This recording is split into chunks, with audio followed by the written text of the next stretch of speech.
Hello everyone, welcome to my YouTube channel NCERT Noteworthy. आज हम पढ़ेंगे क्लास 9th का हिस्ट्री सब्जेक्ट, जिसका पहला चैप्टर है द फ्रेंच रेवोल्यूशन।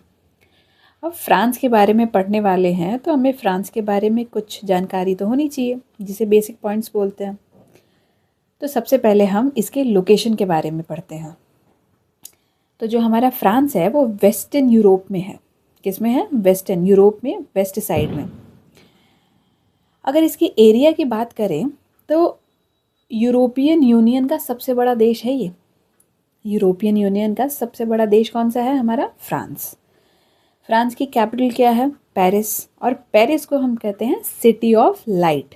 अब पेरिस को सिटी ऑफ लाइट क्यों बोलते हैं ये आप मुझे कमेंट सेक्शन में बताएंगे। अब इसके फ्रेंच रेवोल्यूशन जो हम पढ़ने वाले हैं, ठीक है, इसके बारे में एक पॉइंट मैं आपको बताती हूँ कि 1789 की फ्रांसिस क्रांति यानी कि जो फ्रेंच रेवोल्यूशन है, इसने दुनिया को लिबर्टी, स्वतंत्रता, इक्वालिटी, समानता और फ्रेटर्निटी यानी कि भाईचारा के विचार दिए हैं। यानी कि जो हम लिबर्टी, इक्वालिटी और फ्रेटर्निटी की जो हम बात करते हैं, हमारे प्रेम्बल में भी इसके बारे में बात की गई है। तो इसकी विचारधारा कहाँ से आई? फ्रेंच रेवोल्यूशन से। अब आगे हम इसकी गवर्नेंस के बारे में बात करते हैं। तो फ्रांस एक डेमोक्रेटिक रिपब्लिक है और यहाँ पर प्रेसिडेंट हेड होता है। कौन हेड होता है? प्रेसिडेंट, क्योंकि ये डेमोक्रेटिक रिपब्लिक देश है। अब यहाँ के कल्चर के बारे में बात करें तो यहाँ पर जो लैंग्वेज बोली जाती है वो है फ्रेंच। ठीक है, हमारे कंट्री में बहुत सारे लैंग्वेजेस बोले जाते हैं, ठीक है, पर वहाँ की एक ही ऑफिशियल लैंग्वेज है, वो है फ्रेंच। अब आगे आता है कि फ्रांस अपने खाने वाली जो चीज़ें होती हैं, प्रमुख चीज़ें वहाँ की क्या क्या? चीज़, वाइन और बैगटी। ये एक तरह का ब्रेड है। इन 3 चीज़ों के लिए यूरोप पूरी दुनिया में मशहूर है। ठीक है, अगला आता है आर्ट के बारे में इसके। तो दुनिया का सबसे बड़ा म्यूज़ियम लॉर्वी म्यूज़ियम कहाँ स्थित है? पेरिस में। और वहीं पे मशहूर मोनालिसा की पेंटिंग भी रखी गई है उसी म्यूज़ियम में।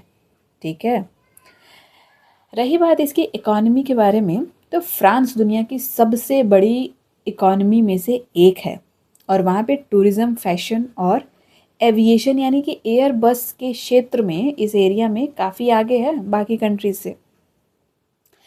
और यहाँ पे करेंटली जो करेंसी चलती है वो यूरो में चलती है। यूरो बाद में आया, पहले भी एक करेंसी चलती थी जिसके बारे में हम आगे चैप्टर में पढ़ने वाले हैं। ठीक है, अब यहाँ का फेमस एक लैंडमार्क है, वो क्या है? Eiffel tower. ये फ्रांस की सबसे पहचान वाली इमारत है। कोई पूछ देता आईफिल टावर कहाँ है, तो वो कहाँ है? हमारी फ्रांस में। ओके, तो ये हमारे फ्रांस के बारे में कुछ बेसिक पॉइंट्स हो गए। अब हम इसके बारे में जब पढ़ेंगे आगे इसके रेवोल्यूशन के बारे में, तो वो समझने में हमें काफ़ी आसानी होगी। अब हम शुरू करते हैं अपने फ्रेंच रेवोल्यूशन के बारे में। तो हमारी एनसीईआरटी में जो सबसे पहले वाले पेज पे इंट्रोडक्शन दिया हुआ है, उसके बारे में हम समझते हैं। तो यहाँ पर एक घटना से शुरुआत करी गई है। ठीक है, कि वहाँ पर एक घटना हो रही है, फिर उसके बारे में आगे जा कर के एक्सप्लेन करी गई है। कैसे? 14 जुलाई 1789 की सुबह की बात करी गई है। तो वहाँ पर 14 जुलाई 1789 की मॉर्निंग में वो पेरिस क्या है? हमारे फ्रांस का कैपिटल। देखा, यहाँ पर यूज़फुल आ गया, हमने कैपिटल के बारे में पढ़ लिया। तो फ्रांस का जो कैपिटल है पेरिस, उस शहर में डर और घबराहट का माहौल था। और वो क्यों था? क्योंकि वहाँ के जो राजा थे, किंग, उन्होंने अपनी ट्रूप्स यानी कि सेना को एक आदेश दिया था कि शहर में घुस जाओ। किसमें? शहरों में घुस जाओ, अपने ट्रूप्स को आदेश दिया था। अब इसकी वजह से लोगों के बीच एक र्यूमर यानी कि अफवाह फैल गई कि सेना को नागरिकों पर गोलियां चलाने का आदेश दिया है। किसने दिया है? राजा ने। यानी कि बात एक हुई थी, लेकिन उससे र्यूमर एक फैल गया कि ना सिर्फ वो घुसेंगे, लेकिन वो नागरिकों पर यानी कि आम जो वहाँ के सिटीजन्स हैं उन पर गोलियां चलाने का भी आदेश है। ओके अब इसकी वजह से, इस अफवाह की वजह से क्या हुआ वहाँ पे कि लगभग 7,000 आदमी और औरतें टाउन हॉल के सामने इकट्ठा हुए और उन्होंने अपनी खुद की एक पीपल्स मिलिटिया यानी कि जन सेना, और उन 7,000 लोगों ने अपनी खुद की एक सेना तैयार कर ली। अब तैयार तो कर ली, लेकिन उन लोगों के पास उस सेना से लड़ने के लिए, उन ट्रूप से लड़ने के लिए ना आर्म्स थे ना अम्यूशन। ठीक है, तो इसके लिए उन्होंने क्या किया, आम सिटीजन्स ने वहाँ के, कि हथियारों की तलाश में उन्होंने कई सारी जितनी गवर्नमेंट बिल्डिंग्स थी ना उन पर हमला कर दिया।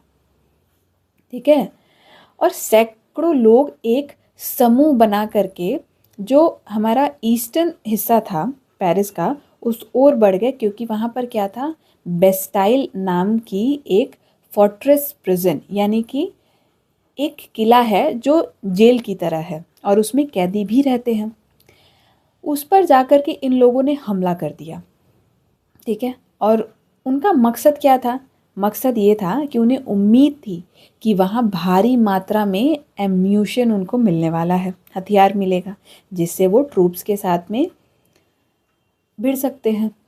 लेकिन इसका नतीजा क्या हुआ था, उस लड़ाई में बेस्टाइल का कमांडर, उस जो किले का, उस प्रिजन का जो कमांडर था वो मारा गया।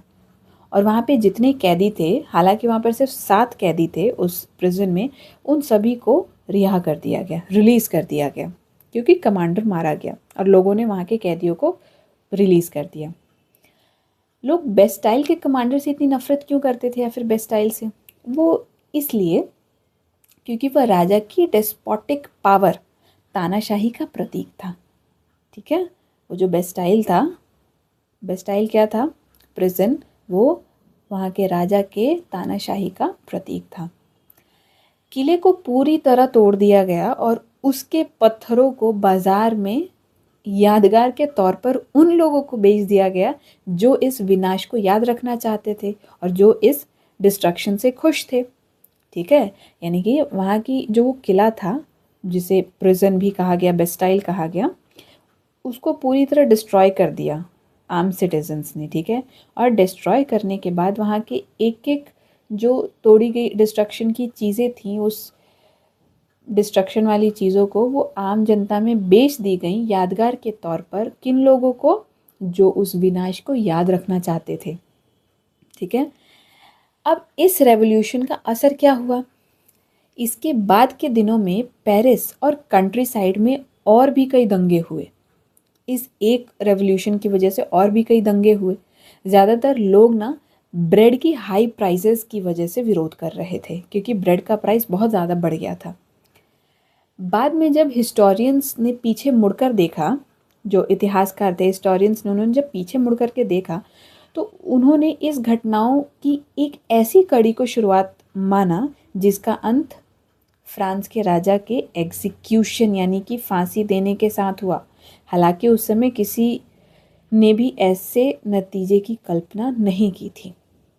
ठीक है, अब आगे जो नेक्स्ट पेज पर हमें गिवन है उसमें हम ज़्यादातर ये पढ़ेंगे कि आखिर जो ये फ्रेंच रेवोल्यूशन अचानक से स्टार्ट हो गया 14 जुलाई को, इसके पीछे के कारण क्या थे, किस वजह से अचानक लोगों ने एक ही बार से ये रेवोल्यूशन ला दिया। ठीक है, तो हम आगे बढ़ते हैं।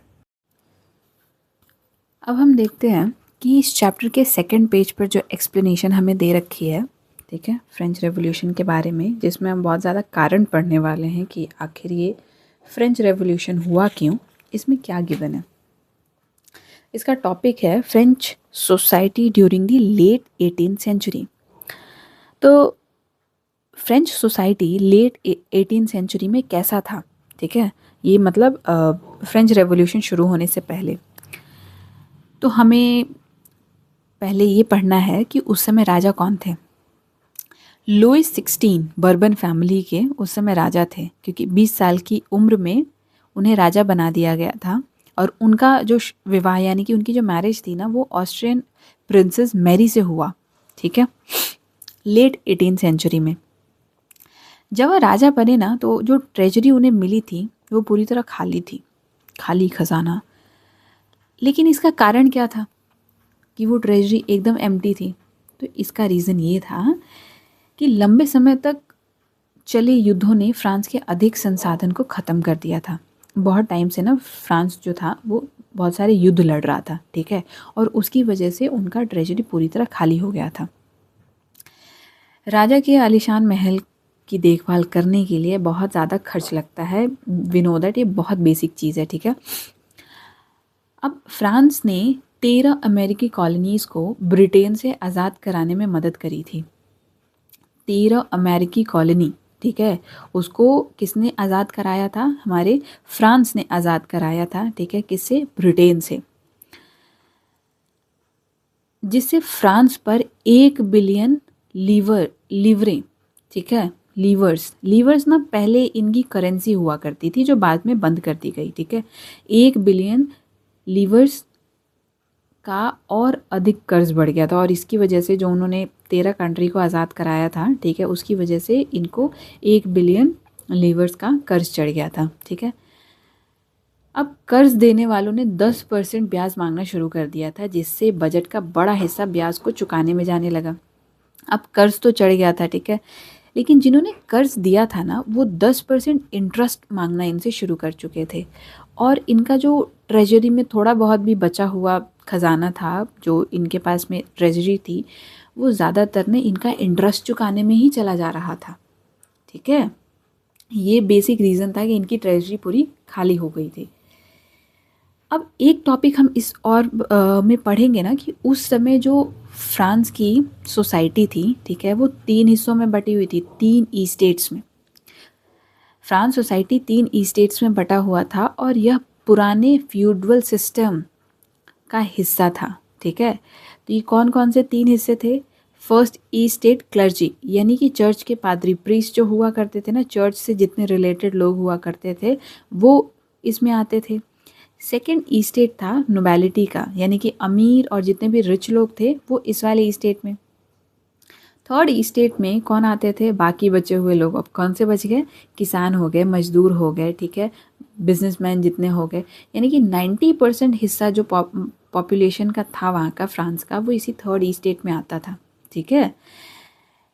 एक तरीके से इसे समझिए कि फ्रांस की सोसाइटी को 3 हिस्सों में, यानी कि फ्रांस का जो लैंड है ना, पूरा जो कंट्री है, उसको 3 हिस्सों में बांटा गया है। फ्रांस के एक हिस्से में चर्च से रिलेटेड लोग रहते हैं, और दूसरे वाले हिस्से में जितने अमीर और रिच लोग हैं वो रहते हैं, और बाकी बचा खुचा जो हिस्सा है उसमें बाकी बचे खुचे किसान मजदूर लोग रहते हैं, जो कि 90% आबादी थी वहाँ की, ओके। अब इसमें आगे आता है इसके टैक्स सिस्टम के बारे में। तो यहाँ पे ना टैक्स का बड़ा ही एक प्रॉब्लम था, जिसकी वजह से पूरा ये रेवोल्यूशन मैं कहूँगी स्टार्ट हुआ था। वो ये था कि पहले 2 ईस्टेट, यानी कि क्लर्जी और नोबैलिटी, दैट इज़ कि चर्च से रिलेटेड जितने लोग थे और जितने भी अमीर लोग थे ना, उनको जन्म से अधिकार प्राप्त था, जैसे कि उन्हें कोई टैक्स देना ही नहीं पड़ता, ठीक है। उन्हें जन्म से ये अधिकार प्राप्त था कि वो कभी भी कोई टैक्स नहीं देंगे, ये उनको प्रिविलेज था। अब राज्य चलाने के लिए सारा आर्थिक बोझ अकेले थर्ड ईस्टेट पर था, यानी कि जो तीसरी कैटेगरी के लोग थे, सारा का सारा बोझ उन्हीं पर आ जाता था वहाँ की आर्थिक चीज़ों को चलाने के लिए, इकॉनमी को चलाने के लिए। और जो थर्ड ईस्टेट में लोग आते थे ना, वो 2 तरह के टैक्स को देते थे। एक को कहते थे तीथेस और एक को कहते थे टेली। तीथेस वह टैक्स जो चर्च किसानों से उनकी उपज का 10वां हिस्सा लेता था। अब ये तीथेस जो था टैक्स, वो लोग किसको देते थे? चर्च वाले लोगों को, ठीक है, उनको देते थे। पादरी जो प्रीस्ट होते थे उनको देते थे, और अपनी उपज का 10वां हिस्सा वो इस टैक्स में देते थे। अब टेली जो अगला वाला टैक्स है, ये डायरेक्ट टैक्स होता था जो सीधे राज्य को दिया जाता था, ओके। इसके अलावा नमक और टोबैको, ठीक है, सॉल्ट और टोबैको जैसी रोज़मर्रा की चीज़ों पर भी इनडायरेक्ट टैक्सेस देना पड़ता था। अब सोच के देखो, सारा का सारा टैक्स का जो बोझ है वो थर्ड ईस्टेट पर लगा हुआ है, और इतना ज़्यादा टैक्स है, इतना ज़्यादा टैक्स भरते भरते कोई भी परेशान हो जाएगा, ओके। तो इतना था हमारा फर्स्ट और सेकंड पेज में जो हमें फ्रेंच रेवोल्यूशन के बारे में दिया गया था। ये इसकी स्टार्टिंग थी। लास्टली मैं सभी को कहना चाहूँगी कि इफ़ यू वांट कि मैं आगे के टॉपिक्स को मैं कवर करूँ, एक्सप्लेन करके अपलोड करूँ, अगर चाहिए तो please let me know in the comment section, and if you like the video please like, comment, share and subscribe. Thank you.